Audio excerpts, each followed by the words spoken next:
जी नमस्कार, स्वागत है दिन मंत्र में सभी का। आ जाओ भाई, सभी शुरू करें फिर हम। हाँ जी।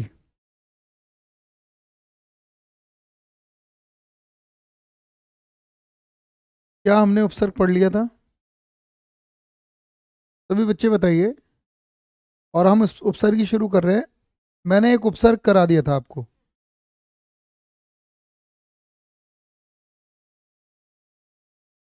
इधर आओ। चलिए चलिए चलिए, लाइव हो गया हूँ। देखो देखो भाई, मेरी क्लास अब थोड़ी रेगुलर हो जाएगी आपकी। अभी काफ़ी दिनों बाद आया हूँ मैं आपको पढ़ा रहा था, बस वहीं से जोड़ेंगे जहाँ से पढ़ा रहा था। मैं आपको उपसर्ग पढ़ा रहा था। उपसर्ग आपका भी लगभग सारे सिलेबस से हो गया। उपसर्ग प्रत्यय रह रहा था। फिर शब्द युग्म है, उपसर्ग चल रहा था। और उपसर्ग प्रत्यय भी बताना, इसके बाद आज प्रत्यय भी शुरू कर दूंगा। उपसर्ग शब्दांश कहते हैं, ये बता चुका था मैं। और कैसे शब्दांश? ऐसे शब्दांश जो ऐसा शब्दांश जो किसी मूल शब्द ऐसे शब्दांश जो किसी मूल मूल शब्द के आगे आएंगे, आगे आते हैं, और इसके आगे लगने के बाद जब नया शब्द बन जाएगा तब उन्हें हम उपसर्ग कहते हैं। ये बात बताई थी बात। फिर मैंने ये बताया था उपसर्ग के प्रकार। बहुत सारी चीज बताई। तो उपसर्ग के बार मुख्य रूप से तीन तरह के दिखते हैं। मैं एक उपसर्ग कर गया था, संस्कृत के उपसर्ग। संस्कृत के उपसर्ग संस्कृत के उपसर्ग। आज आप उपसर्ग ऐसे ही पढ़ोगे क्योंकि मुझे प्रत्यय बताना है। संस्कृत के उपसर्ग 22 हैं, जो मैंने आपको डिस्कस कर दिए थे लिखकर हाथों से, है ना। कोई पीडीएफ इस्तेमाल नहीं की थी। 22। और 22 उपसर्ग वो उपसर्ग होते हैं जो ज्यादातर तुम्हारी परीक्षाओं में आएंगे। इसके अलावा कुछ उपसर्ग हिंदी के हैं जो आसान दिखेंगे। बस मैं तुम्हें दिखाऊंगा। हिंदी के कुछ उपसर्ग हैं और कुछ हैं अरबी फारसी के उपसर्ग। अरबी और फारसी के उपसर्ग। अरबी और फारसी के उपसर्ग, इसको हम तत्सम उपसर्ग भी कहते हैं। इसे हम तद्भव, हिंदी के शब्द तद्भव के उपसर्ग हैं। और अरबी फारसी यानी विदेशी, इसमें अंग्रेजी के उपसर्ग भी आ सकते हैं। पर मूल रूप से तीन आते हैं। कभी हिंदी के उपसर्ग पूछे तो हिंदी के उपसर्ग वैसे मूल रूप से 11 हैं, लेकिन अब इनकी संख्या बढ़ गई है तो 22 22 23 23 और ज्यादा भी बताते हैं। और मुख्य रूप से 11 माने जाते हैं, ठीक है। पर हम इसके प्रकार में बात नहीं करेंगे। मुझे तुम्हारे से हिंदी के उपसर्ग बताने हैं, अरबी के, और उसके बाद मैं प्रत्यय शुरू करूंगा। उपसर्ग आगे ही लगेगा। और ये वाले उपसर्ग थोड़े मिश्रित होते हैं, क्योंकि जैसे प्रत्येक, इसके अंदर प्रति और एक दोनों निकलेंगे तो ये मिश्रित रूप में भी दिखेगा। पर ये उपसर्ग आसान होते हैं, ये मिश्रित नहीं होते तो साफ दिखाई देंगे। आगे शुरू करूं। हाँ, अरबी फारसी के 19 उपसर्ग है, ये ध्यान रखना, ठीक है। संख्या इनकी बढ़ गई है अगर बात आए। चलो देखते हैं। मैं ऐसा पढ़ा दूं, ये मैंने संस्कृत के उपसर्ग पढ़ाए। आज मैं यही बताना चाह रहा हूं, देखो इसे यही देख लो। हालांकि इसमें मैंने तुम्हें 11 उपसर्ग लगाए, पर इनकी संख्या धीरे धीरे बढ़ गई है, तो कई बार किताबों में बहुत दिखेंगे ये। मैं सारे ही दिखा देता हूँ आपको। हिंदी के उपसर्ग पढ़ के दिखा रहा हूँ। ये मैं इसलिए इससे करा रहा हूँ आज पीडीएफ से, क्योंकि ये मुश्किल नहीं है। चलो, पहला उपसर्ग, एक अन उपसर्ग होता है। अच्छा, अन जो है वो पूरा होगा। अन, अन पूरा, आधा नहीं। अगर कभी आधा अन निकले, जैसे मैं लिखूं अनुपयोगी, तो ये संस्कृत में ही रखते हैं अनुपयोगी। अगर वैसे मैं लिखूं तो देखिए, इसमें शब्द अनु नहीं है, इसमें है अन और अन आधा, और फिर है उपयोगी। इसके अंदर अन आधा है, लेकिन कभी कभी अन पूरा होगा, वो हिंदी के शब्दों में आता है। जैसे देखो, मैं करके दिखाता हूं यहाँ अन, और यहां मैं शब्द भी दिखाऊंगा। अन उपसर्ग होता है, पर क्या है, अनपढ़। पढ़ माने पढ़ना है, अन आ गया है। अनजान, अनजान जो जानकार नहीं है, अनजान, ठीक है ना। तो क्या अन, इसका उपसर्ग तुम्हें साफ दिखेगा तो मुश्किल नहीं है। फिर अर्थ भी निकालो। अनजान माने जो जानकार नहीं है, तो जान अर्थ शब्द हो गया, ठीक है। कई बार तो ये भी आ जाएगा अन बन।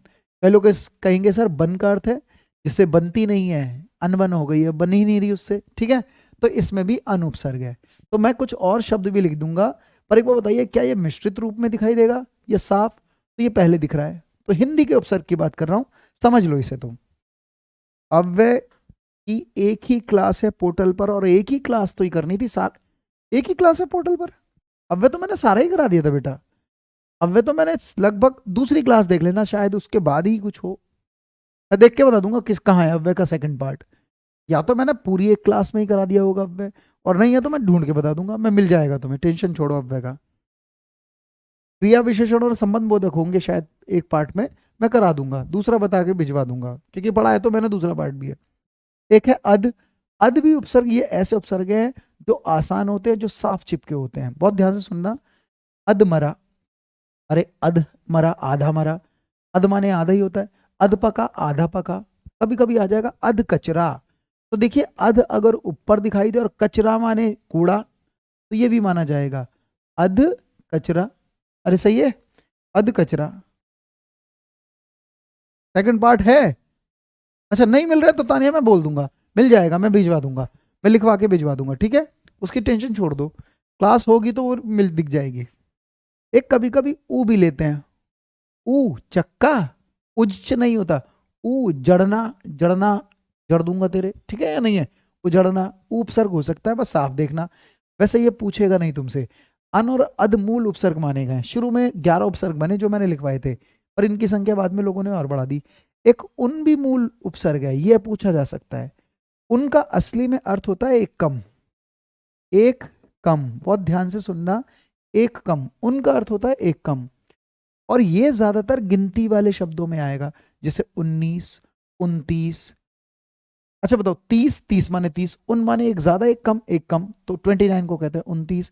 कभी कभी एक शब्द आएगा 49, बहुत ध्यान से सुनना, 49, इसमें उन पूरा उपसर्ग लिया जाता है। चास, कोई कहे चास का अर्थ, चास का अर्थ 50 ही होता है, असली में एक शब्द था, सुनो गौर से, एक शब्द है 50, जब इसमें उन उपसर्ग लगा तो शब्दों में हेरफेर हो गई है, तो शब्द समाज ने धीरे धीरे बिगाड़ लिए है, ठीक है, तो उन चास कर दिया है। कभी कभी आएगा 59, 60 नहीं 60, 59, तो 60 माने 60 होता है, गिनती है, 60 में एक कम, 50 में एक कम, तो कभी कभी यहां पर ऐसा लगेगा यहाँ उन आधा है। और नीस, नीस माने 20, कभी कभी दो शब्द मिले तो हेर फेर हो गई है, पर आएगा गिनती में और 20 में एक कम। तो जब भी गिनती सी नजर आए और ऐसा लगे किसी में एक कम है, उसमें उन उपसर्ग पूरा निकलता है। तत्सम तद्भव करा दिया नीरज, देखो तो सही क्लास शब्द की, मैं तो एक एक शब्द मुझे बताना पड़ेगा, मैं बताता हूँ किस नंबर पे है। तत्सम तद्भव नहीं कराया मैंने तुमको? हाँ है, वर्ण की क्लास आ गई है, शब्द की, अच्छा मैं भिजवाता हूँ। कराया तो था यार मैंने, नहीं कराया होगा तो मैं कराऊंगा, फिर तो तुम्हारा कोर्स बचा हुआ भाई। शब्द लूंगा, अगली बार ही कर लेंगे शब्द, ठीक है। शब्द की कैसे नहीं करी, कहीं ना कहीं होगी तुम्हारी ये क्लास, चिंता ना करो, शब्द कराऊंगा। मुझे ऐसा लगा मैंने करा दिया होगा तो मेरे से स्किप हो गई है कुछ चीज़, मैं ही टॉपिक लिखता हूँ बार बार कौन से कराने हैं, तो मैं करा दूंगा, टेंशन छोड़ दो, तुम अगर मेरी क्लास में आ गए हो तो मेरा काम है ये। कभी कभी ना हिंदी सीखने के लिए क्रमबद्धता हो, पर पता ही है ये टीचर की जिम्मेदारी है, मैं कोई भी टॉपिक कभी भी सिखा दूंगा आपको। तो शब्द, शब्द मैं अगली बार लूंगा, टेंशन छोड़ दो, तुम बस लिख दो मुझे कौन सा टॉपिक है, मैं वही करूंगा पहले से। देखो याद रखना, 49, 59, कभी आया ना 69, इसमें उपसर्ग क्या, 69 कहूं या 70, 70 याद रखना। औ ये भी मूल उपसर्ग है, जिसको मैं सर्कल कर रहा हूं ये मूल उपसर्ग है, दो एरे मूल उपसर्ग, अन अद ये बाद में जोड़ा गया है तो ये कम पूछा जाएगा, उन उपसर्ग है। एक है औ, ये भी उपसर्ग है, बहुत इंपॉर्टेंट, औ, औ उपसर्ग। औ कैसे होता है इधर देखो, औ, जैसे मैं तुम्हारे सामने ध्यान रखता हूं, औ उपसर्ग कैसे पहचानोगे, असली में एक संस्कृत में अव उपसर्ग था, क्या उपसर्ग था, अव, बहुत ध्यान से सुनना, अव, जैसे अवगुण मैंने बताया था संस्कृत में आसान उपसर्ग उपसर्ग होता है। कभी कभी औ उपसर्ग तब लगाना किसी शब्द में जब इसका अर्थ अब निकल रहा हो, जैसे देखिए औगुण, इसमें उपसर्ग औ है, वैसे भी दिख रहा है, इसका मतलब पता है क्या, औ का अर्थ अब भी ले सकते हो, अवगुण। कभी कभी होता है औघड़, घड़ माने गढ़ना, औगढ़, अवगढ़ ये शब्द होता है, फिर भी देखो औ दिख रहा है। कभी कभी एक शब्द आएगा औतार, तो इसकी जगह अब लगा के देखो अवतार, है या नहीं है। कभी कभी आएगा औसान, तान माने समाप्त होना, अवसान, फिर भी ना समझ में आए तो औ उपसर्ग होता है, हिंदी का उपसर्ग, और ये मिक्स नहीं होगा, साफ दिखेगा तुम्हें, ठीक है या नहीं है। इस तरह का ध्यान रखना। ऑनलाइन क्लास शो नहीं हो रही है, ऑनलाइन क्लास शो नहीं हो रही, अरे तुम्हें मैं दिख रहा हूं, कैसे शो नहीं हो रही अपना,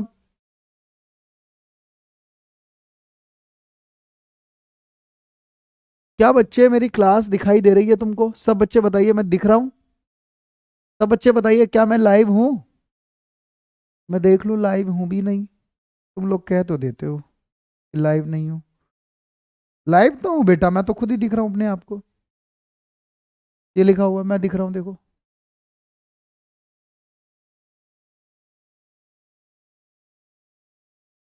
लाइव हूँ ना?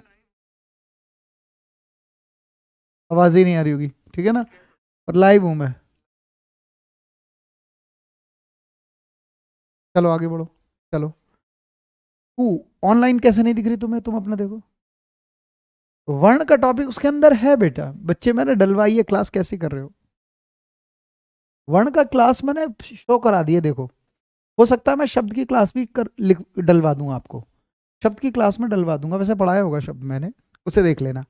कु वर्ण की क्लास मैंने डलवा दी, उसमें शब्द भी कहोगे तो डलवा दूंगा। कु या लाइव पढ़ा दूंगा। सही है। एक देखो, कु कुरूप कुपुत्र, जल्दी कर रहा हूं मैं। कु, अरे जब रूप लिखा हुआ है कु आ गया, पुत्र लिखा है कु आ गया, उपसर्ग माना जा सकता है। एक है चौ राह, चौराहा, चौमासा, चौबारा। पंच, पंच, पंच की जगह पच भी हो सकता है, पचरंगा, पंचमेल, पंच भी हो सकता है, पंच करो। पंचरंगा, है ना, पचरंगा भी हो सकता है। और पंचमेल ये भी माना जा सकता है। परहित, परदेसी, पर उपसर्ग है, मूल उपसर्ग माना जाता है। पंच नहीं, ये पर मूल उपसर्ग माना जाता है इसमें, ठीक है या नहीं है? अमूल उपसर्ग माना जाता है, ये याद रखना। क्या समझ में आ रही मेरी क्लास? एक देखो, भर उपसर्ग है, मूल उपसर्ग है भर भी। भरपेट, भरपूर, कभी कभी आएगा भर सक। एक लड़का बोला सर सक का अर्थ क्या है? सक माने शक्ति होता है संस्कृत में, बोलते बोलते सक हो गया है, शक्ति ऐसे बोल जाते हैं, सक भी कर दिया है। भरसक माने भर सक, शक्ति भर के, भरसक प्रयास करूंगा, शक्ति भर के प्रयास करूंगा, ठीक है या नहीं है? भरपूर, पूरा भर के, ठीक है ना? भरपेट, पेट भर के। तो इसका अर्थ ये निकलेगा, ये याद रखना। और उपसर्ग देख लो इसमें, एक बिन, बस देख लो, बिन उपसर्ग होता है। बिन खाया, बिन बोला, बिन बोया। ती भी उपसर्ग होता है, तिरंगा, तिराहा, साफ दिख रहा है। गिनती के शब्द दिखाई दे तो पक्का होगा, ये भी गिनती है। दू रंगा, दू लत्ती, दो लात दूंगा, है या नहीं है? दुलत्ती। कभी कभी का, कायर, काजल में भी होगा, जल के शब्दों में का लगाए तो ध्यान रखना, कायर भी, ठीक है ना? कायर, कायर शब्द ना मुझे कई बार लगता है ये गलत है, इसे हटाओ। कायर की जगह ना रख सकते हैं अगर का उपसर्ग माना गया है। कभी कभी आता है काजल, है ना, ये आ सकता है, काजल लिख लीजिए। एक उपसर्ग रखते हैं कई लोग, रखते हैं उपसर्ग इसमें, काजल। एक है सपूत, सफल, सह, स परिवार, बिल्कुल माना जा सकता है ये उपसर्ग, ठीक है ना? कभी कभी चिर उपसर्ग होता है। ये जितने उपसर्ग हैं ये बाद में बनाए गए हैं। मूल उपसर्ग जो सर्कल करे हैं वही पूछे जाएंगे तुम्हें ज्यादातर, 11 उपसर्ग। देखिए, स हो गया चिर, चिर आयु, चिरकाल, चिरंजीवी, चिरजीवी ऐसे आ जाएगा। ये भी आ सकता है चिरजीवी। चिरजीवी का मतलब है ज्यादा लंबे समय तक जिए, चिरजीवी, तो चिर उपसर्ग है। चिर दिख रहा है तुम्हें, चिरायु, इसमें चिर और आयु निकल जाएगा। देखिए, न, ना भी उपसर्ग है। नकुल, इसमें देखिए कैसे, ना नहीं है इसमें, न आस्तिक ऐसे निकलेगा, न आस्तिक। मैं थोड़ा स्पीड से चल रहा हूं, क्या समझ में आ रहा है? एक देखिए, बहु, बहुमूल्य, बहुवचन, उपसर्ग है बहु, वचन अर्थ शब्द है और मूल्य अर्थ है। आप काज, आप बीती, ऐसे भी आ जाएगा, आप बीती। अगर बीती है तो सुनी भी हो सकता है, ठीक है? हाँ, उपसर्ग है वह। नाना उपसर्ग है। अब देखिए, नाना भी उपसर्ग होता है, ये बाद में बढ़ाए गए उपसर्ग। कई लोग इन्हें संस्कृत के अव्यय शब्द मान लेते हैं, पर ये हिंदी में ही रखे जाते हैं। हमारी मूल रूप से तीन ही उपसर्ग माने गए हिंदी में। नाना प्रकार, नाना रूप, नाना दिखे तो उपसर्ग लगा दो, आगे ही लग रहा है। कपूत, कलंक, ठीक है ना, ये भी है। कल अंक, कलंक, ठीक है ना, ये उपसर्ग माना जाएगा। कपूत, कचोट, कभी कभी आएगा, कचोट रहा है मुझे जी मेरा। चोट अर्थवान शब्द है, क, है ना? एक है सम, समतल, समदर्शी, ठीक है ना? समतल, समदर्शी, आगे सम लगा हुआ है। तो ये मैंने 22 उपसर्ग हिंदी के बता दिए, पढ़ लेना इसमें भी। ये मैंने जानबूझ के उपसर्ग दिए, ये मुश्किल नहीं होते और कम पूछे जाएंगे।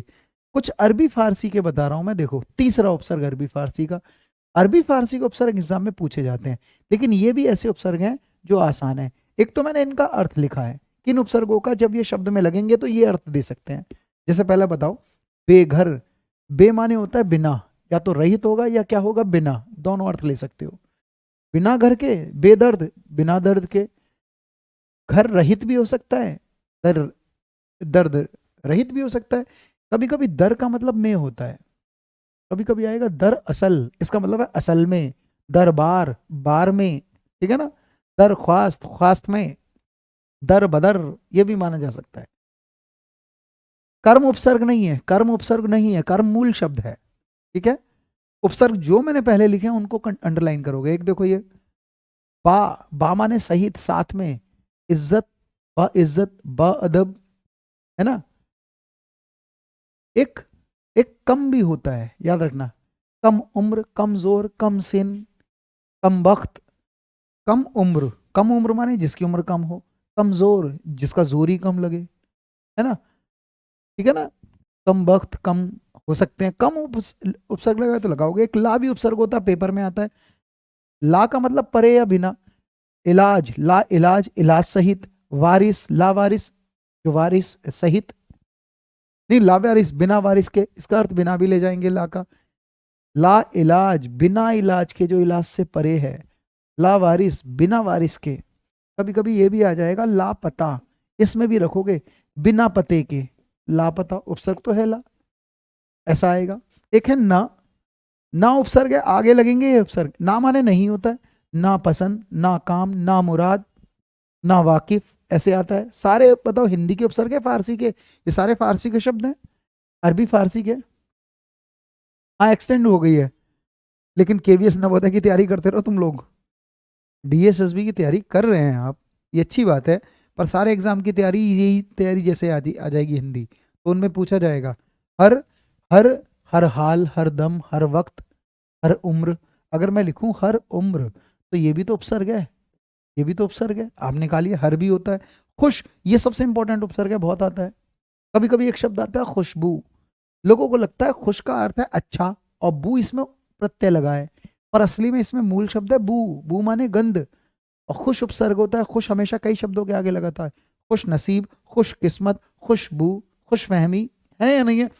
जब भी खुश आएगा तो ये उपसर्ग माना जाता है, याद रखना। और एक खुश माने अच्छा और बद माने बुरा, तो बदमाश, बदबू, बदकिस्मत, तो बुरी किस्मत। तो बदबू भी हो सकता है, बदमाश भी हो सकता है। कई लोग कहते हैं सर माश का मतलब क्या, माश माने व्यक्ति, फारसी का शब्द है। बद माने बुरा, बुरा व्यक्ति को कहते हैं बदमाश, ठीक है ना, इंसान को कहते हैं माश। तो बदबू, बदमाश, बद सूरत, कहते हैं ना, कहते बद सूरत, बिना सूरत, बुरी सूरत, इस तरह से कह देते हैं। तो बद और खुश दोनों हो जाएगा, खुशनुमा भी हो जाएगा। क्या मेरी बातें तुम्हें समझ में आ रही है। हिंदी के उपसर्ग है, अरबी फारसी के। आप थोड़ा याद रखो अरबी फारसी के उपसर्ग। और पता है, याद कर, हिंदी हमारी मदर टंग है, हमारे जुबान पे रखें, आप शब्द को देख के पहचान लोगे। मैंने कभी याद नहीं किया, ये तुम्हें पढ़ने के लिए पीडीएफ दे रहा हूं।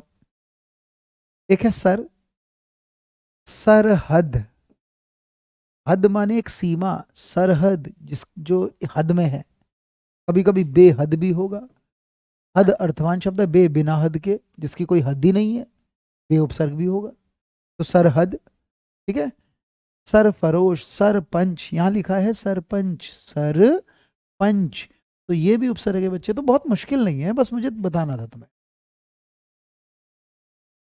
अभी कोई ऑफिशियल है ही नहीं, टेंशन ना लो, अभी कोई ऑफिशियल नहीं है, ठीक है। अभी कुछ ऑफिशियल नहीं है, धीरे धीरे आपको सूचना मिल जाएगी। अध्ययन मंत्र के यूट्यूब चैनल से जुड़े रहना, टेलीग्राम चैनल से जुड़े रहना, सारी चीजें रोहित सर अवगत करा देंगे आपको, ठीक है। अभी और 11 उपसर्ग है, ये भी 22 ही लिख रहे हैं, पर 19 उपसर्ग, 18 या 19 उपसर्ग मैंने अरबी के दिए हैं, कुछ अंग्रेजी के भी दिए हैं। जैसे देखो, ब उपसर्ग होता है, बखूबी, बतौर, बशर्त, बनाम, है ना। बखूबी, खूबी सहित, बतौर, तौर सहित, बतौर माने वर्सेस, बशर्त, शर्त सहित, ठीक है ना। बिला का अर्थ होता है बिना, बिला कसूर, बिला कानून। कभी कभी कहते हैं बिला वजह, ऐसा शब्द लिया जाता है, शायद तुम नहीं बोलते होंगे, बिला वजह, बिला वजह, तो बिला उपसर्ग हो जाएगा, वजह कोई वजह होगी बात की। सारे बात के सर शब्द फारसी हैं, कसूर, कानून। एक बेश, बेश कीमती, बेश कीमत, बेश उपसर्ग है, बेश कीमती, बेश कीमत, है ना। एक है नेक, ये भी उपसर्ग है, नेक राह, नेक नाम, नेक नियत, खूब आता है, नेक नियत। तो नियत, ठीक है ना, नियत, नियत ये सही नहीं है, नियत ऐसे लिखिए, नियत सही है भाई, नेक नियत, नेक नियत, हाँ। एन, एन जगह, एन मौका, एन वक्त, जगह एन आगे लगा हुआ है, ठीक है। नेक रहा, नेक नाम, नेक नियत। एक है हम ऐसा लगता है हिंदी का शब्द है हम, सर्वनाम, पर हम का अर्थ ये नहीं है, हम सफर, हम वतन, हम नवाज, तो हम राज, हम दम, हम लोग, ये भी उपसर्ग है, मैं कोई शक थोड़ी ना है। नहीं, हम लोग दो अलग अलग शब्द हो जाएंगे। हम वतन, अब सही है, हम सफर, हम का अर्थ क्या होता है, हम का मतलब साथ, सफर में जो साथ है, वतन में जो साथ रहे, ठीक है ना, हमदम। ठीक है, दम माने वैसे हिंदी में होता है पत्नी, और हमदम।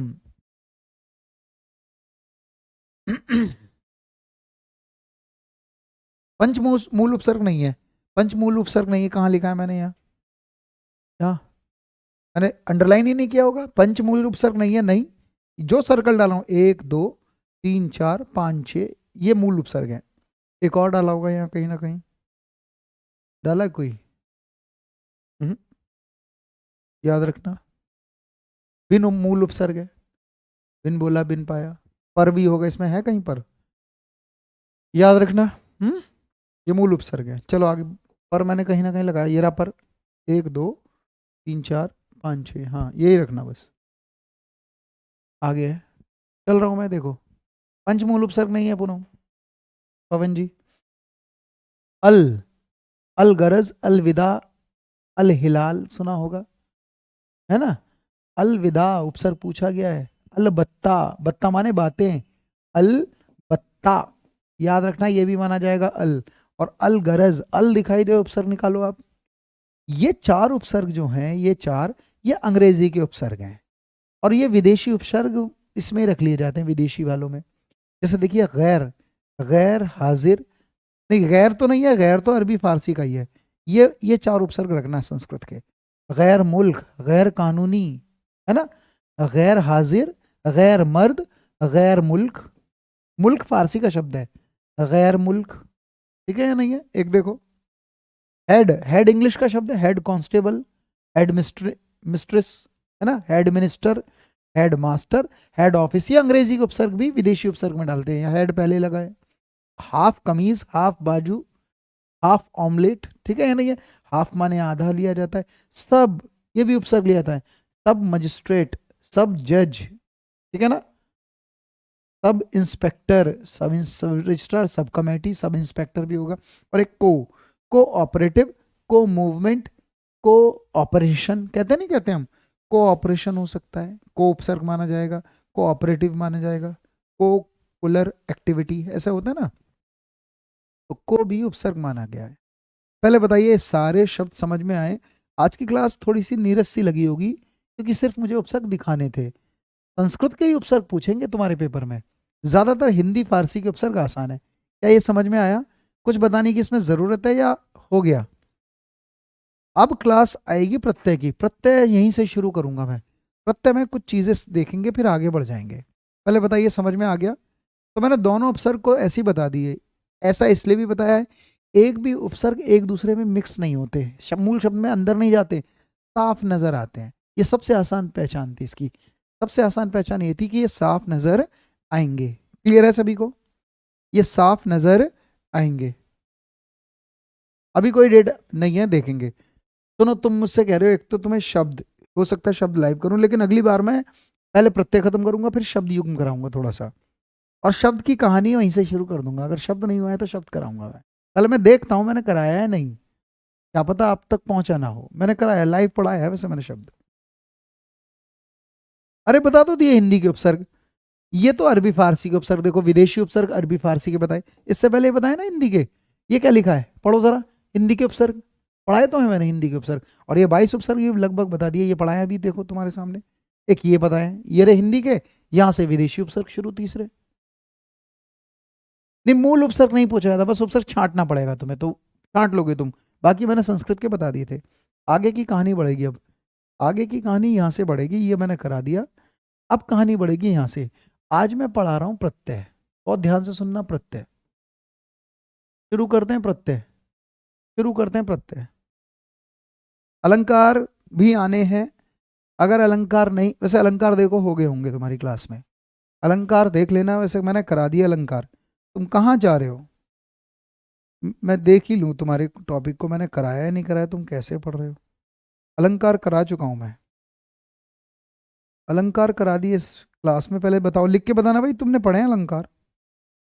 नहीं, अलंकार भी नहीं पहुंचे तुम्हारी क्लास में, तो फिर बाकी है भाई तुम्हारा कोर्स, तो इसका मतलब तुम्हारे अलंकार भी चलने हैं। आएगा पेपर में अलंकार, तुम्हारे अलंकार कराने हैं मुझे तुम्हें।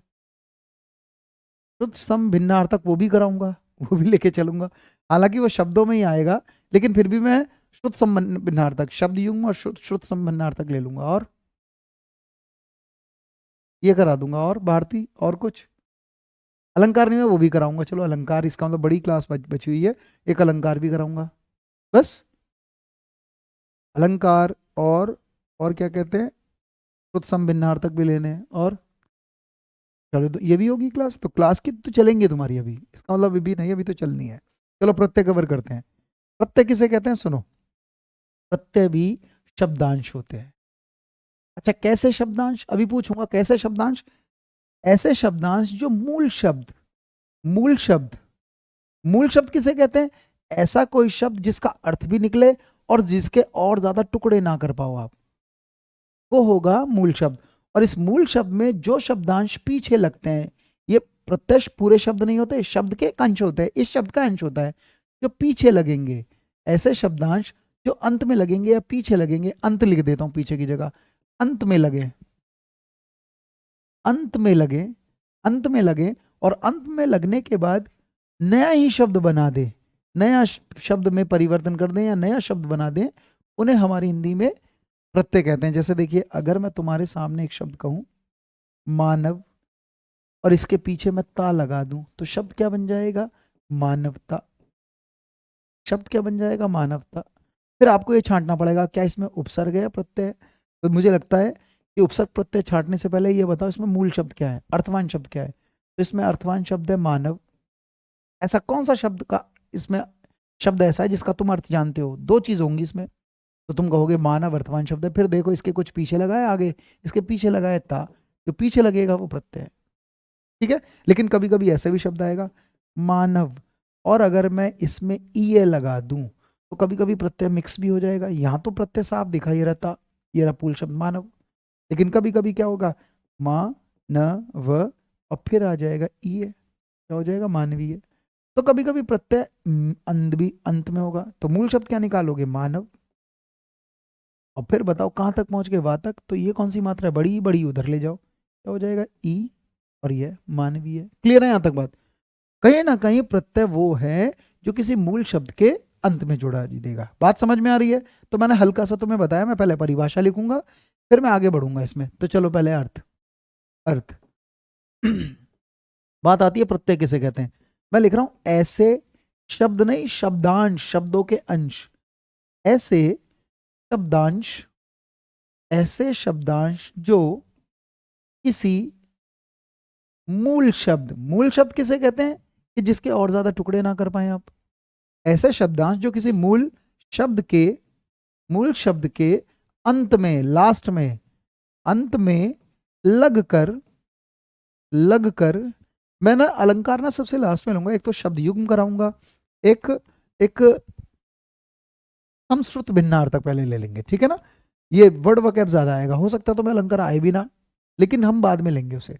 ऐसे शब्दांश जो किसी मूल शब्द के अंत में लगकर नया शब्द बनाते हैं, नया शब्द बनाते हैं, उन्हें, उन शब्दांशों को हमारी हिंदी में क्या कहते हैं?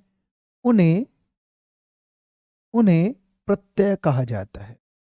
प्रत्यय कहा जाता है, उन्हें प्रत्यय कहा जाता है। जैसे मैं दो उदाहरण अभी दे रहा था, क्या क्या उदाहरण दिए मैंने, जरा बताओ। एक मैंने लिखा मानव, और अगर मैं पीछे ता लगा दूं तो शब्द क्या बन जाएगा? मानवता। तो कभी कभी प्रत्यय ऐसा दिखाई देगा जो साफ नजर आया, और कभी कभी मैं लिखूं मानवी, सॉरी मानव, और अगर मैं इसमें ई लगाऊं तो इस बार प्रत्यय साफ चिपका नहीं होगा, मिश्रित हो जाएगा। कैसे?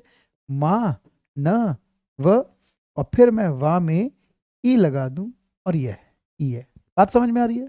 चलिए, अब एक दिक्कत आई भाई हमारे सामने, क्या कि हमें प्रत्यय दो तरीके से दिखाई देते हैं। कई लोग ना प्रत्ययों के प्रकार बताने लगेंगे, पर प्रकार नहीं आते हैं एग्जाम में।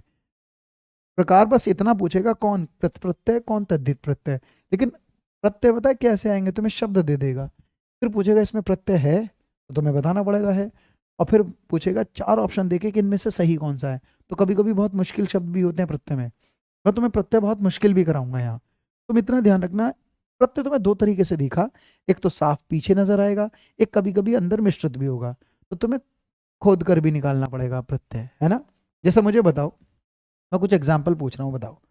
अगर मैं तुमसे कहूं, बताना जरा, सोनारिन, इसमें प्रत्यय क्या है? सब बच्चे बताओ, मूल शब्द भी बताओ, पहले कुछ पूछ ही लेता हूं, फिर पढ़ाना शुरू करूंगा। बताओ, सोनारिन में प्रत्यय बताओ, सारे बच्चे लिख के दिखाओ।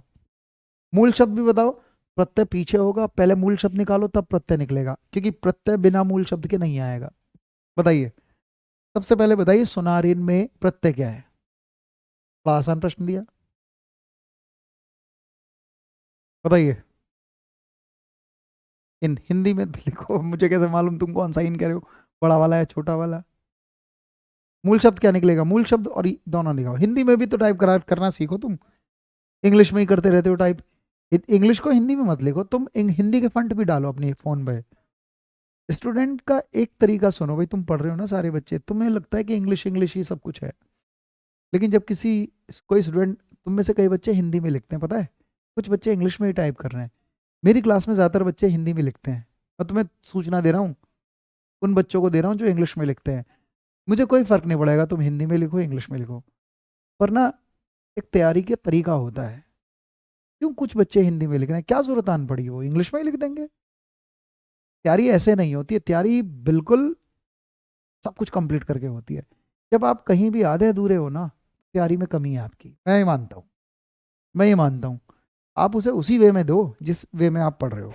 आप सारे बच्चे, मैं ये गुजारिश करता हूँ, आप हिंदी में ना कीवर्ड को डाउनलोड करो। मैंने भी तो सीखी, मैं भी इंग्लिश में ही टाइप कर रहा था, हिंदी का टीचर हूँ, पर मैंने खूब खोजी की, मुझे तो ज़्यादा चलाना भी नहीं आता कंप्यूटर वगैरह, पर मैंने खोज की और मैंने फिर कीवर्ड निकाला, मुझे बड़ा अच्छा लगा, हिंदी में भी लिख रहे हैं।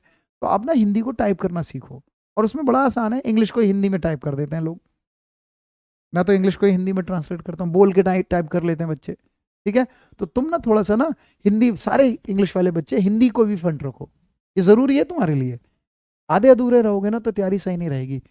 अपनी तरफ से कमी मत छोड़ो, समझ में आया? कोई टीचर तुम्हें कितना सिखा रहा है, कैसे सिखा रहा है, छोड़ो, तुम तो कमी मत रखो। विद्यार्थी का तो एक लक्ष्य होता है, आप सही रहोगे तो सही चीजें मिलेंगी, अधूरे रहोगे तो अधूरी मिलेंगी, ये मान के चलना।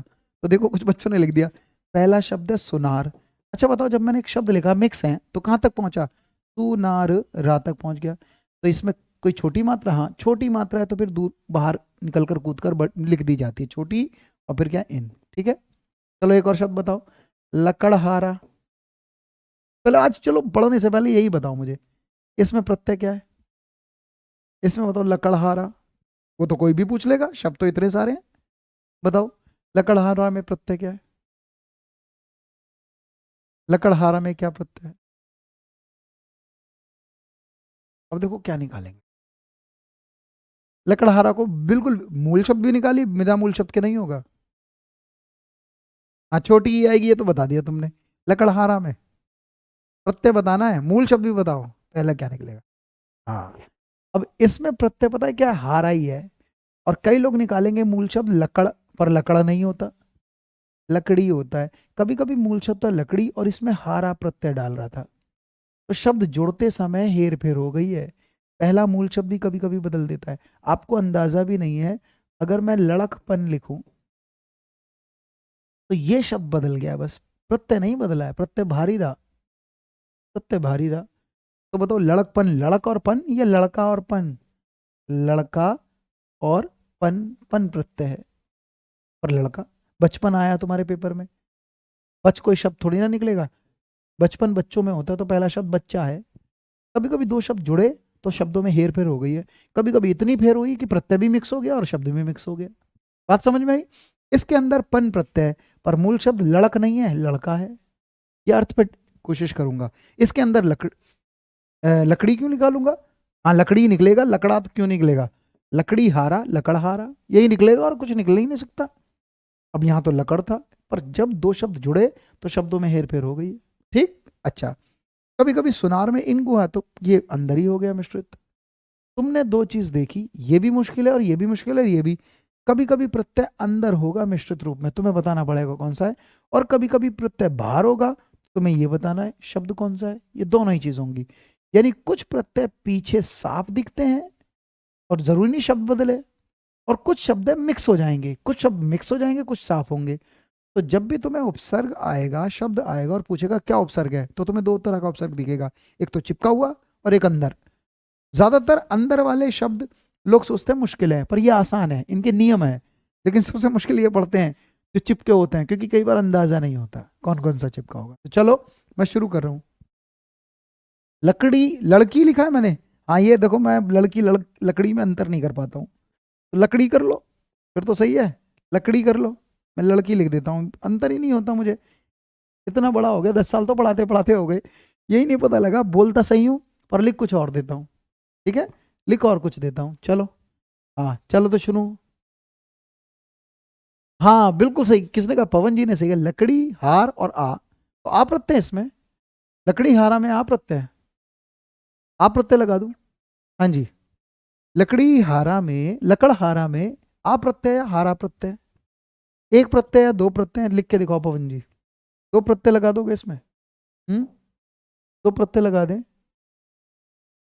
दो प्रत्यय आप तब लगाएं आ जब स्त्रीलिंग शब्द होगा। आ प्रत्यय हमेशा स्त्रीलिंग में निकलता है, पुल्लिंग में नहीं निकलता, पर इसमें एक ही प्रत्यय हारा। ठीक है, अभी देखेंगे, चलो कोई नहीं, शुरू करता हूं मैं। तो मैंने अभी ये बताई, अब देखो करना क्या है। सब लोग ना प्रकार बताने लगते हैं प्रत्यय का, पर प्रकार नहीं, मूल तुम्हें जो एग्जाम में आएगा वही आएगा। मैं इसे अपने तरीके से बता रहा हूँ। जब भी मुझे मेरे सामने एक शब्द आया और उसमें कोई कहे प्रत्यय छांटो, तो प्रत्यय ना दो तरीके से दिखता है शब्दों के अंदर। एक तो होता है, एक तो होता है संयोगवश प्रत्यय। ये लिख किताबों में नहीं लिखा होगा, अपना बता रहा हूं मैं। संयोगवश प्रत्यय, संयोगवश प्रत्यय। और एक होता है मिश्रित रूप में प्रत्यय, एक होता है मिश्रित, मिक्स हो जाएगा प्रत्यय उसी शब्द के अंदर। यानी कभी कभी संयोगवश प्रत्यय वो हैं जो किसी शब्द के पीछे आसानी से चिपके होते हैं और अंदर नहीं जाते, हम दूर से पहचान लेते हैं ये मूल शब्द है, ये प्रत्यय है। पहली बात, संयोगवश प्रत्यय। संयोगवश प्रत्यय वो हैं जो सिर्फ जुड़े होते हैं, मिश्रित नहीं होते। और मिश्रित प्रत्यय वो होते हैं जो किसी भी शब्द के अंदर चले जाते हैं, मिश्रित हो जाते हैं, फिर हमें देखना पड़ता है, उसे निकालना पड़ता है। ठीक है, नहीं डिफिकल्ट नहीं है, बड़ा आसान है, देखो मैं कर दूंगा। अब सुनो, ये प्रत्यय मैं आसान बताता हूँ बच्चों को, जबकि यही मुश्किल है, वो आसान है, लेकिन दिखने में तुम्हें ऐसे लगेगा ये मुश्किल है, ये आसान है। पहले इसे देखो। इस प्रत्यय को पढ़ाने के लिए ना मैं पहले ही प्रत्यय लिख देता हूँ। संयोगवश प्रत्यय कुछ लिखने जा रहा हूं, और जब भी ये शब्द देखोगे उसके पीछे ये होगा। जैसे मैं कुछ प्रत्यय लिख रहा हूं, ता, ता कभी मिश्रित होता ही नहीं है, ता साफ दिखेगा इस शब्द के पीछे। ता, व, पन। एक लिख रहा हूं ज, जा, एक लिख रहा हूं ना, ये भी प्रत्यय होता है। अभी सुनते जाओ, लिख रहा हूं। एक होता है ता, त्व, पन, जा, ज। एक होता है त्र, ये साफ दिखेंगे प्रत्यय, त्र। ठीक है, कभी कभी होता है धी, ये भी प्रत्यय साफ दिखेगा, धी। लिखते रहो, ज, जा, ना, त्र, धी। एक लिखो हारा, हर, हारा और हर। एक लिखिए, समझ में आ रहा है? ये याद रखना, हारा और हर। एक लिखो कर, एक लिखो ची।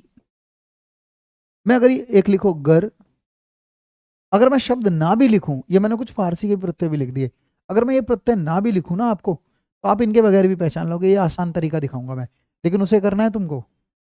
पर होते हैं असली में, तुम्हें लगेगा ये मुश्किल है, पर यही मुश्किल है, वो आसान और हो जाएंगे। लेकिन पहले देखो, पहले यही बता रहा हूँ। चलो शब्द दे रहा हूं मैं, मेरी बात खत्म हो गई, बताओ। मैं पहले ता प्रत्यय दिखा रहा हूँ। ता प्रत्यय कभी किसी शब्द में मिश्रित रूप से जाता ही नहीं है। जैसे बताइए, अगर मैं कहूं पशुता, तो क्या इसमें ता प्रत्यय है? तो देखो, ता और मूल शब्द है पशु। अरे पशु है या नहीं है? अब एक काम करो, ता प्रत्यय कैसे होता है? जब किसी शब्द में तुम ता प्रत्यय निकाल रहे हो और मूल शब्द देख रहे हो, तो इस पूरे शब्द में मूल शब्द का अर्थ होता है। कोई कहेगा पशुता किस में पाई जाती है? पशुओं में ही। ठीक है ना? चलो, अगर मैं कहता हूं मनुष्यता, तो क्या इसमें भी प्रत्यय है? तो मनुष्यता किस में है? मनुष्यों में। कभी कभी कहूंगा शालीनता, तो जरूरत ही क्या है? क्या ता दिख रहा है? कभी कभी आ जाएगा मित्रता। मित्रता, पहले यही बता रहा हूं मैं, पहले यही वाले प्रत्यय बता रहा हूं, मूल शब्द। हाँ, अराजकता, इसमें भी ता है। जब भी कभी ता दिखाई दे पीछे और तुमसे कहो इसमें प्रत्यय क्या है, तो ता हो सकता है, ता हो सकता है। ठीक है। फिर एक लड़के ने बोला, सर जात, एक बार बताइए, देखो कैसे बोला, जूता। सर इसमें भी प्रत्यय है। पहले बताओ सब बच्चे, अब आ गया किसी शब्द के पीछे ता, क्या इसमें प्रत्यय है? सब बच्चे बताइए, क्या इसमें प्रत्यय? सब आ जाएगा मैं हूं ना, डिफिकल्ट है, डिफिकल्ट है, क्यों कर रहे हो डिफिकल्ट है? अभी तो पढ़ाई कहाँ है? जब मैं पढ़ा दूंगा हिंदी, तो मैं आसानी दिखेगी। मैं ये देख ही नहीं रहा हूँ कि मैं ऑफलाइन बच्चों को पढ़ा रहा हूँ या ऑनलाइन को। इस क्लास को मुझे चाहे 10 क्लास देनी पड़े प्रत्यय पे, पर मैं कराऊंगा ना, टेंशन छोड़ो।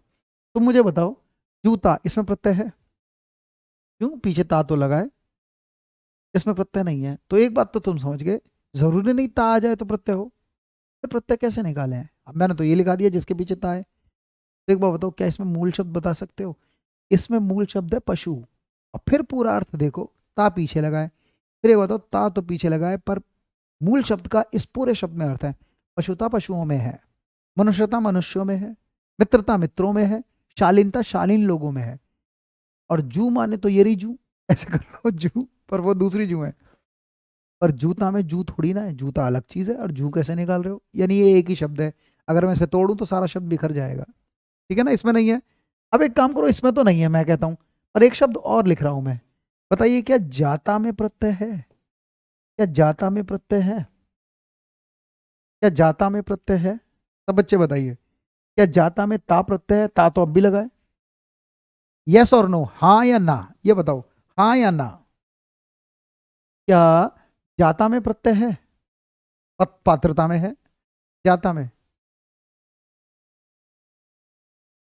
सर फारसी अच्छा, मैं करा दूंगा शिवानी, शब्द कराऊंगा तुम्हें, उर्दू फारसी अरबी के शब्द मैं दूंगा, टेंशन छोड़ो। इसमें है, इसमें है। कैसे है बताओ? मूल शब्द क्या है? मूल शब्द क्या है? तो मैंने तुम्हें क्रिया पढ़ाई थी, क्रिया पढ़ाई थी। क्रिया का मूल शब्द धातु शब्द होता है, और वही अर्थवान शब्द होता है। एक दो तीन शब्द देता हूँ, जाता, खाता, पीता। तुम ता छोड़ के देखो, पहले वाले शब्दों के अर्थ है, जा, ता, पी, उठ, बैठ, उठता, बैठता, सोता। क्रिया के शब्दों में पीछे क्रिया बनी है प्रत्ययों से। इसमें कौन सा प्रत्यय था? अगर क्रिया का शब्द हो तो हो जाएगा। कभी कभी आएगा श्रोता, तो ये भी है, श्रो माने सुनना, ता, दाता, है कि नहीं? दाता माने देने वाला, मूल शब्द है।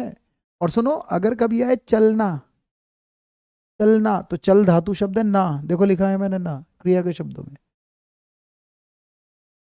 हाँ, पात्रता में ता है, किसने कहा है नहीं है पात्रता में? मैं तो कह रहा हूं कंक्षा, पात्र, पात्रता, पात्र माने योग्यताएं, पात्र, तुम पात्र हो इसके, पात्र अर्थवान शब्द है। क्यों नहीं है? क्यों नहीं लगाओगे भाई पात्रता? श्रोता, दाता, इसमें है। आगे समझ में? अगला, मैं तुम्हें कुछ प्रत्यय दिखा रहा हूं, इस बार त्व दिखाता हूं। वह ऐसा प्रत्यय जो साफ दिखेगा किसी मूल शब्द के पीछे, याद रखना। जैसे मैं कहता हूं नारित्व, अब पीछे आ गया त्व, प्रत्यय है, और नारित्व नारियों में पाया जाएगा, ये रहा पीछे प्रत्यय। पशुत्व, इसमें भी प्रत्यय है, क्या जरूरत है? तुम्हें दिखेगा ये आसानी है, पर मैं मिश्रित रूप कराऊंगा अगली क्लास में। नारित्व, टाइम हो जाता है बस मेरी क्लास में, है ना? नीचता भी है, हाँ नीचता भी है, नीचता भी प्रत्यय है, विशेषण में भी प्रत्यय लगे होते हैं। तो नारित्व, पशुत्व, ठीक है, बंधुत्व, बंधुत्व, हिंदुत्व, तो प्रत्यय तो है। कभी आए ना महत्व, दो ता है इसमें, पहला, ठीक है, कभी आए महत्व, तो ये ध्यान रखना है तुम लोगों को। समझ में आ रही बात?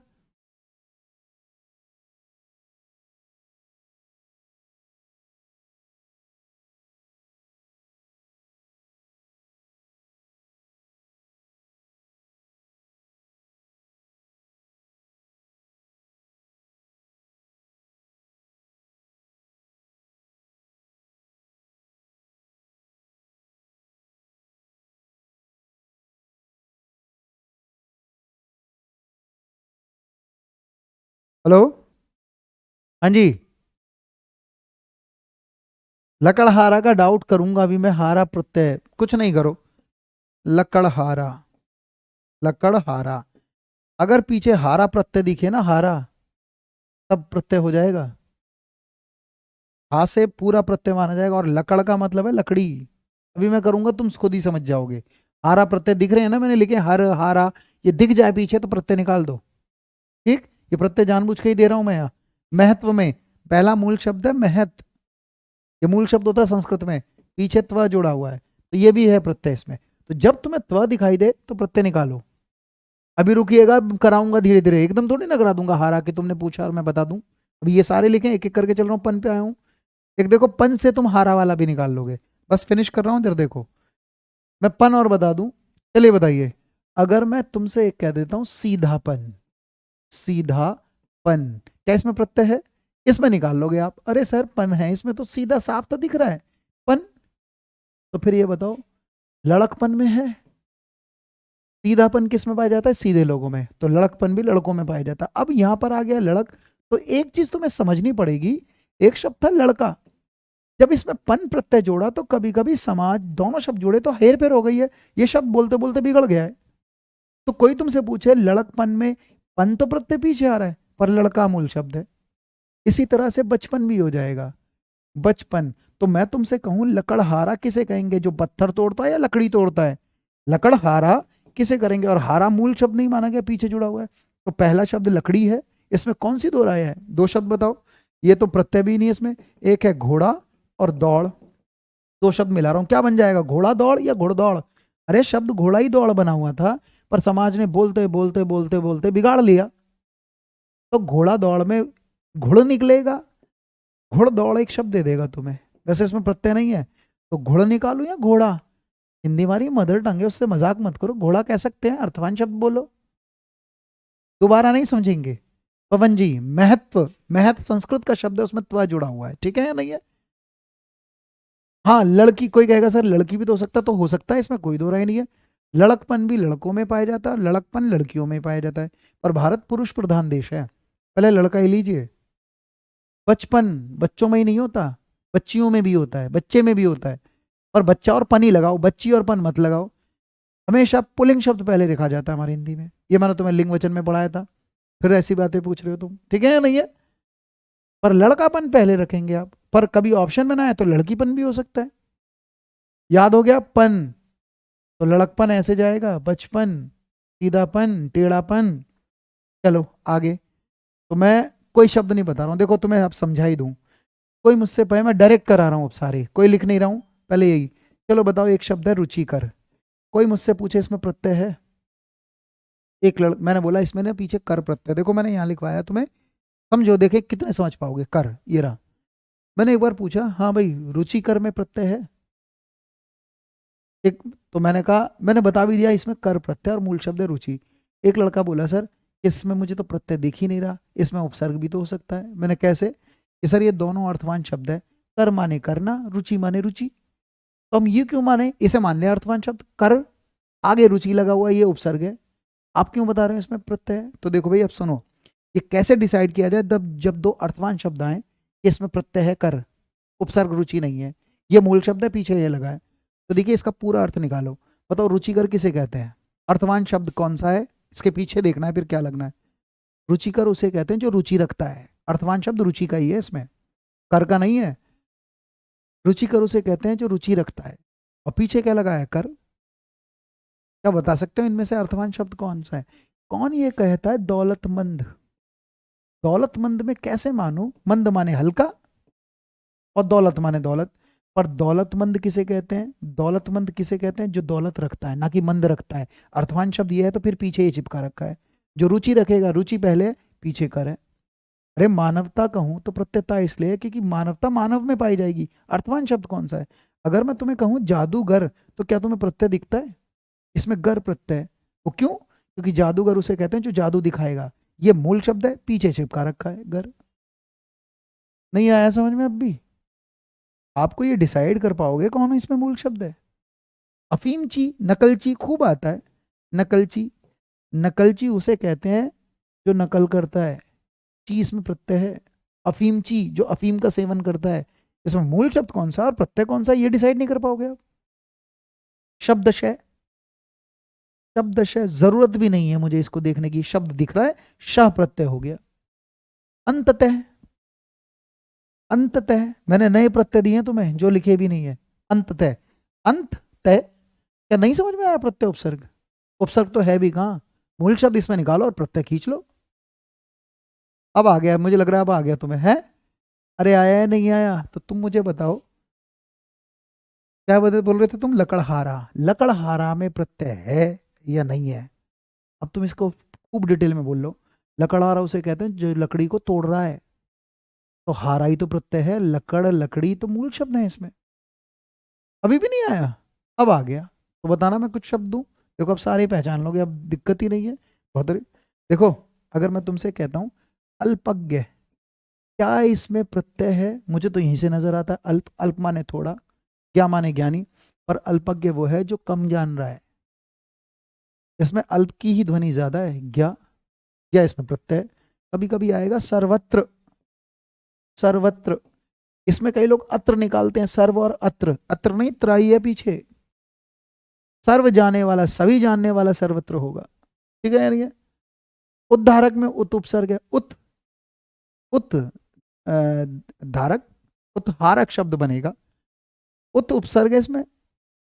चलो बताओ, उद्धारक की संधि करो, मैं तो संधि करा चुका हूं कुछ। कभी कभी ना आप इसमें प्रत्यय निकालने लगते हैं कुछ बच्चे, देखो कितने इंटेलिजेंट बनते हैं। कई बार आपको ऐसा लगता है कि सब में उपसर्ग प्रत्यय निकाल देंगे। हमारी हिंदी में शब्द का निर्माण 4 तरीके से किया गया है, सिर्फ उपसर्ग प्रत्ययों से ही शब्द नहीं दिखता, संधि भी हो सकती है इसकी, इसमें समास भी हो सकता है। शब्द कैसे बने? किसी शब्द में दूसरा शब्द जोड़ा, समास हो गया। कभी कभी शब्द ऐसे भी बने कि वर्णों को मिलाकर शब्द बना लिया, संधि से भी शब्द बना, उपसर्ग से ही बनाया गया, प्रत्यय से, 4 चीजों से निर्माण हुआ है। आप डिसाइड कर लो इसमें संधि है या उपसर्ग प्रत्यय है। अंशुल बाबूजी ये बताइए मुझे आप, इसमें तुम संधि करोगे या उपसर्ग? उपसर्ग भी छांट सकते हैं पर इसमें संधि का निर्माण ज्यादा है। क्या तुम किसी शब्द को ये देख के पहचान सकते हो कि इसमें है भला क्या? एक ही चीज को सब में तोड़ लोगे? सारा ग्रामर जब पढ़ोगे तभी तो डिसाइड होगा, ये तो अलंकार वाली सिस्टम है, ये संधि वाली है, ये उपसर्ग प्रत्यय वाली है। रटना ही है सब कुछ, सब में ही निकाल। एक अजीब सी बात है, उपसर्ग तो सब में ही निकालूंगा मैं, तुम बताओ इसमें क्या है? अरे भाई पढ़ लो ढंग से। ये तुम, कभी कभी तुम्हारे क्वेश्चन ये बता देते तुम कितने पानी में हो, क्या समझ रहे हो? तुम हर शब्द को तोलने की कोशिश करते हो, हर टीचर शब्द सब टीचर से पूछोगे। पहले कई बार अपना, ये मैं इसलिए नहीं कर रहा हूँ कि मैं ना बताऊं, मैं बता देता इसे, पर कहीं ना कहीं आपको ये डिसाइड पहले कर लेना चाहिए, मैं जो प्रश्न कर रहा हूँ क्या वो उचित है। ये हमारे सर बड़े डांटते थे हमें पढ़ाने के लिए, वो कहते थे तू हिंदी पढ़ने आया है या पागल खाने में आया है? तू प्रश्न करने से पहले ये क्यों नहीं डिसाइड करता कि क्या है ये? धैर्य रख, समझ, फिर आगे प्रश्न को देख। भाई कोई रीजन तो हो, कोई चीज पूछने का। उत्धारक में तुम बताइए क्या है? थोड़ा ध्यान रखो, पढ़ने की एक सीमा, ठीक है ना? मैं इसलिए करा रहा हूँ कि तुम ना मुझे ऐसे दिखने चाहिए हो कि हाँ उतार दूं ना मैं किसी के सामने, क्या इससे पूछ ले भाई देख मैंने पढ़ाया है, तो फिर मजा आना चाहिए। फिर ध्यान रखना, उत्हारक, इसमें संधि पहले रखें आप, और इसमें उत उपसर्ग होगा, ठीक है? चलिए सर्वत्र, मैं इसे इतना ही रख रहा हूं, बाकी तुम देखोगे। याद रखना, धी, चलो बताओ, जलधी, जलधी, जल को जिसने धारण कर रखा है, धी, जल मूल शब्द है। जलज, जा दिख रहा है तुम्हें? जा प्रत्यय लिखा है मैंने, जा देखो ये रहा। कभी कभी देखिए ऐसे आ जाएगा, जल, जा भी आ सकता है, जैसे मैं कहूं अनु माने छोटा होता है, अनुजा, जा प्रत्यय है। कभी कभी गिरी माने पर्वत होता है, गिरिजा, पार्वती को कहा गया है, तो गिरी से जो जन्मी है, जा प्रत्यय है। यहाँ भी जा प्रत्यय है, यहाँ भी जा प्रत्यय है, तो ये तो मैंने लिखे हैं ऐसे ही, ठीक है? आपको ना पता, कभी कभी प्रश्न देखने से पहले ये भी देखना है, हमारी हिंदी में जब शब्द उपसर्ग प्रत्यय से शब्द बने हैं, और शब्द समास से भी बने हैं, जोड़ जाड़ करके शब्द संधि से भी बनाए गए हैं, तो कभी कभी चारों चीजें ढूंढनी पड़ेगी, इसमें क्या है। टाइम ज्यादा हो गया भाई, पहले बताओ आज की क्लास तुम्हें समझ में आई या ऐसा लगा डांट ही डांटे जा रहा हूँ तुम्हें?